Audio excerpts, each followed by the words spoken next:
So hello guys अनि नमस्ते फेरि पनि नयाँ भिडियोमा स्वागत छ र सो तपाईले स्क्रिनमा प्रिभ्यू भिडियो देखिरहनु भएको होला। यो चाहिँ क्यापकट एडिटिङ हो र यति सजिलो रहेको छ। यसको टेम्प्लेट लिंक पनि म तपाईलाई दिनेछु। So let's start. So first हामी गुगलमा जान्छौँ र गुगलमा गएर क्यापकट ट्रेन्डिङ टेम्प्लेट भनेर सर्च गर्छौँ र यसरी हामीलाई फर्स्टमा नै एउटा अप्सन आउँछ क्यापकट ट्रेन्डिङ टेम्प्लेट भन्ने। त्यसमा क्लिक गर्छौँ हामी। त्यसमा क्लिक गरेपछि यस्तो टाइपको एउटा स्क्रिन खुल्छ। यसमा धेरै टेम्प्लेटहरु हुन्छन् हैन र हामीले जुन पनि विभिन्न टेम्प्लेटहरु युज गरेर हामीले भिडियो बनाउन सक्छौं। सो यहाँ थर्डमा रहेको छ एउटा लभ योर सेल्फ भन्ने टेम्प्लेट रहेको छ।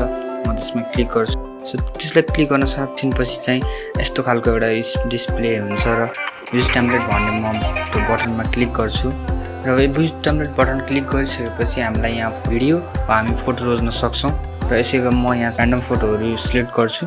सो मैले फोटो सिलेक्ट गरिसकेको छु। अब म नेक्स्ट बटनमा क्लिक गर्छु। हाम्रो भिडियो बनिसकेको छ। आफ्नो भिडियो भयो कि भएन भनेर राम्रोसँग हेर्नुहोस् र कुनै पनि फोटो चेन्ज गर्न मन छ भने चेन्ज गर्नुपर्ने फोटोमा डबल ट्याप गर्नुहोस् र त्यहाँ रिप्लेस भन्ने अप्सन देखाउनेछ। त्यसपछि रिप्लेसमा क्लिक गरेर अर्को फोटो रोज्न सक्नुहुन्छ। यसरी हाम्रो भिडियो रेडी हुन्छ।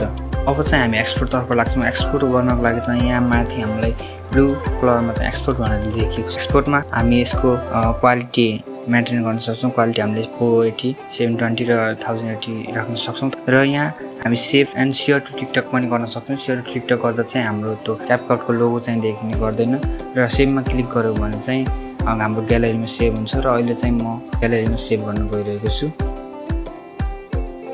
सो आजको भिडियो यति नै थियो। आई होप तपाईले बुझ्नुभयो होला र फेरि नयाँ भिडियोको लागि हाम्रो च्यानल सब्स्क्राइब गर्नु होला। Keep watching.